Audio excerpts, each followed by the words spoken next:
and welcome back. So, art block. Every great artist at some point in time becomes a victim of art block, and it's a pretty daunting thing to overcome, especially when your mind is just blah.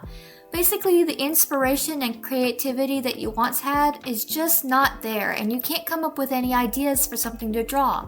But that's not an excuse not to draw, because if you don't, you'll just keep up the cycle of art block and never get anything done. I don't want that to happen to you guys, so I'm going to teach you a few tips and tricks that I use to get myself out of this cycle. Now, some of these tips are well known, some are not, and some I made up, but the first way I like to get rid of art block, and one that I've used a lot, is to draw a random pose. You could look at a reference for this, or just create one on the spot, but don't put too much thought into it. Trust me, you will be thinking about options later, so you don't want to think too hard about this. You could also grab a camera or your phone and have someone take pictures of you in random poses or doing random things, and you could even add props for a bit more of a challenge. The whole point is just to give you options. Okay, once you have your pose, really look at it, and I do mean study it. What kind of vibe does this pose give off? Is this person dancing? Are they singing? Are they reading a book? Are they hanging out with friends? Etc. You can get a lot of information about your character just off of a pose. So for example, say I have a pose that looks like someone sitting crisscross with two hands holding something. I could give this character maybe a book being held by both hands, or maybe a book open in one hand and a coffee or tea in the other. This would make me think about a person who is smart and sophisticated, someone who's chill and loves a good book. Think maybe Belle from Beauty and the Beast. Personally, I would give this character glasses, and if she's holding a cup of tea, I would think that the glasses were circular. If she had a coffee, I'd give her more rectangular glasses. This is just me and how I would feel about it, but you do you. I feel like if she had rectangular glasses, she would have her hair in a bun or maybe long straight hair.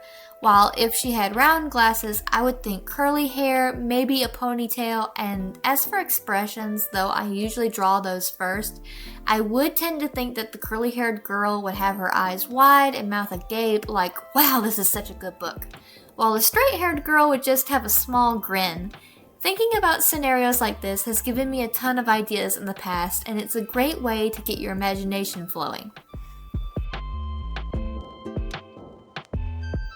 So another method I like to use to get rid of art block, and I use it quite a lot, is to put a ton of different options on a wheel and then spin it at least twice to get what I have to draw and mash the two ideas together.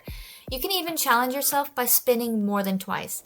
You might get something interesting like forest mermaid or mushroom themed cat girl. If you don't have access to a spinner, you can always use an app, as there are plenty of ones like that out there, or you could use some dice and write down a list of options, number them, and then roll the dice to get your options. If you do choose the dice method though, I do recommend taking two different lists, so if you roll the same number, you don't have to re-roll, you just look at the other list.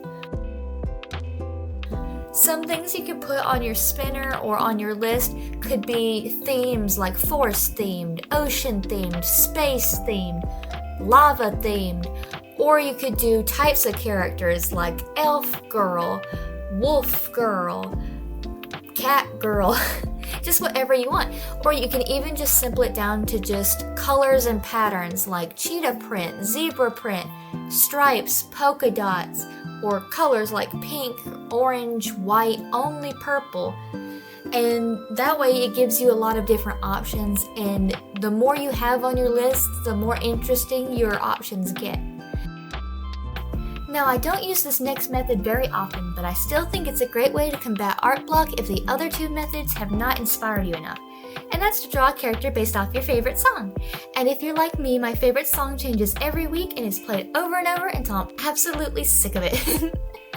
So if you like rock music, draw a rock and roll character. Give them shredded clothes, tattoos, maybe your favorite band's t-shirt, an instrument, etc. If they're pop, country, heavy metal, etc., just do the same thing. And also another thing I like to do is to use the lyrics of the songs to actually create the character. For example, I love Owl City's music, and one of the songs that he has is called Kamikaze, and the lyrics go, "The princess in her flower bed pulls the jungle underground."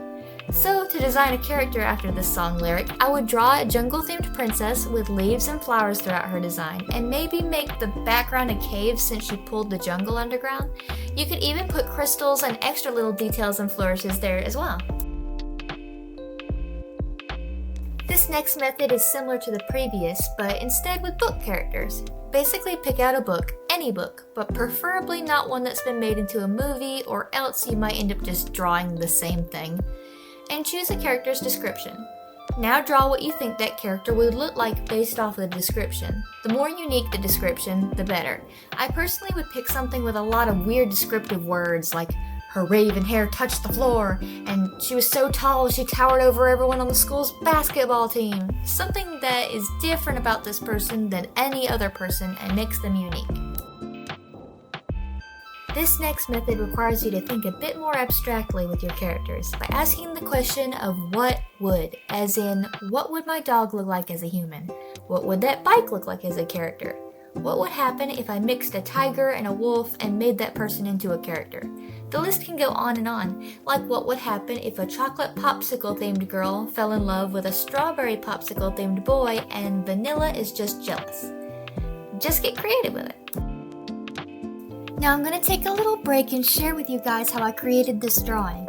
As I said, I was suffering with bad art block for days and just couldn't really come up with any unique ideas, so I tried the first method, which was the draw a pose and figure it out method that I talked about at the beginning. When I was drawing the pose, for some reason I thought she was giving off maid vibes for some reason. It really just came to me as I was drawing, so I was thinking nothing but maid outfit. And when I thought of maid outfit, I also thought of curly hair and pigtails for some reason. Not sure why I thought that maids have to have curly hair, because I did try to look up references, but most of them had either wavy or straight hair and sometimes was in a bun. But regardless, I just had it in my mind to do curly pigtails. And once I was done with the line art, she felt like a blue character. But as I was coloring, I also thought she needed some purple in there somewhere, so I decided to give her hair a gradient from blue to a kind of purpley color. Thinking in this type of way can lead you to some really cute designs, but if you come up with something you don't like, always remember that it's okay to start over and try again. As I like to say, there is no limit to improvement. That's why when I feel I've improved a significant amount, I always redraw my OC in the brand new style. I always keep my old drawings as well so I can see how I improved over time and what I need to further improve. Remember, even if you think your artwork is absolutely flawless, there's always going to be a way to improve it. And that's how I deal with art block. I hope these tips help you guys on your artist journey the way they helped me. And feel free to share your ways of getting over art block in the comments. Some methods might work for one person but not for others, so it's important to share so we can help out our fellow artists. Also, if you have any questions for me, put them down in the comments below because I'm considering doing another Q&A in the future. It doesn't even need to be purely art-related questions either. You guys could ask my favorite color, my favorite animal, movie, whatever, and I'll try to answer as many of them as possible. And now it's time to sit back, relax, and enjoy the rest of the video. And don't forget to like and subscribe. I'll see you next week. Bye!